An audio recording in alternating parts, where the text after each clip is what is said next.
भूमि अधिग्रहण हो रहा था, तो इसमें एडीएम साहब, सीओ साहब और थाना प्रभारी और काफ़ी दल में बल की क्षमता के साथ आए थे उन लोग। तो हम लोग यहाँ पे विरोध किए इनका। तो एडीएम साहब के कहने पे हम लोग डीएम साहब के पास गए। डीएम साहब ने हमारा पेपर रखा और उन्होंने बोला कि आपके साथ हम गांव वाले के साथ मीटिंग करेंगे। अब देखिए वो कब बुलाते हैं। ऐसे एएसपी साहब यहाँ आश्वासन दे के गए हैं कि गांव वालों को उचित मुआवजा देंगे और खुश करेंगे, तभी आपका ज़मीन हम मांगेंगे। देखिए सर, सबसे पहले तो हम लोग ये चाहते हैं कि हमारा गांव 4 बार भूमि बिहार सरकार को दे चुका है और 365 एकड़ का हम लोग का रकबा है, छोटा सा रकबा है इस पूरा पंचायत में, और इसमें 4 बार हम लोग ऑलरेडी दे चुके हैं स्वेच्छा से। अगर इस तरह से हमें बार बार हर 2 साल 3 साल के बाद अगर भूमि देते रहेंगे तो एक समय आएगा जब हमारे बच्चों के लिए ज़मीन, मकान बनाने के लिए भी ज़मीन नहीं बचेगा।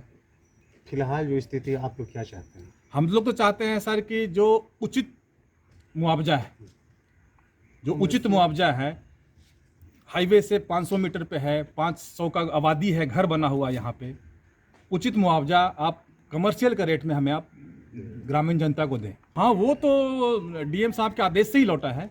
हम लोग डीएम साहब के पास गए, उनके आदेश से ही वो लौटा है, और डीएम साहब का आश्वासन भी दिए हैं कि आपको गांव वाले के साथ एक मीटिंग करेंगे और एक उचित मुआवजा का प्रावधान रखा जाएगा। ठीक, अपना परिचय दीजिएगा। राज रंजन सिंह चौहान।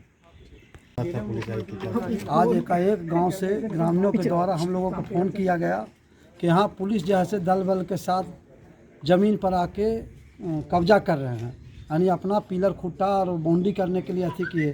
हम लोग वहाँ से सभी ग्रामीणों वहाँ पहुँचे, हम लोग भी पहुँचे, जो भी पदाधिकारी आए थे, सीओ थे, थाना प्रभारी थे, सभी से वार्तालाप होने लगा। काफ़ी संख्या में पुलिस बल लेके पहुँचे हुए थे। इसकी सूचना कोई ग्रामीण को नहीं दिया गया था, लेकिन एकाएक जब वहाँ देखे तो लोगों ने, जबकि इस मामला पटना उच्च न्यायालय में चल रहा है, इसके बावजूद भी प्रशासन के द्वारा बार बार ये काम किया जा रहा है। तो हमने एडीएम साहब, जो भी पदाधिकारी, उनको कहा कि अगर न्यायालय का आप भी मान कर रहे हैं, हम भी मान कर रहे हैं, और यहाँ पदाधिकार में भी हम लोगों को 11/8 के डेट मिला है।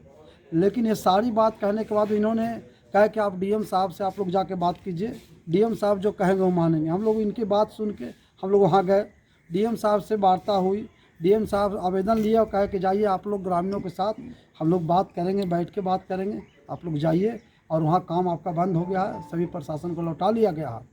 इससे पूरे गांव दहशत में है कि बार बार ज़मीन जो है ज़बरदस्ती ये किया जा रहा है। क्या चाहते हैं? हम लोग चाहते हैं कि बहुत हमारा जो है बिहार सरकार और सबको लेकर 365 एकड़ यहाँ का रकबा है, और इस गांव 4 बार ज़मीन दे चुका है और 5वां बार ये है। हम लोग तो यही कहते हैं कि हम लोग की ज़मीन ही छोड़ दिया जाए, सबसे बहुत बड़ा अति होगा, ज़मीन ही नहीं लिया जाए। क्योंकि जब सरकारी ज़मीन दुनिया भर के पड़ा है उसको ही नहीं खोजते हैं, और रहती ज़मीन को खाली जैसे ही अति करते हैं। अपना परिचय बताइए। शैलेंद्र सिंह, ग्रामीण जनता, कोसडीहा।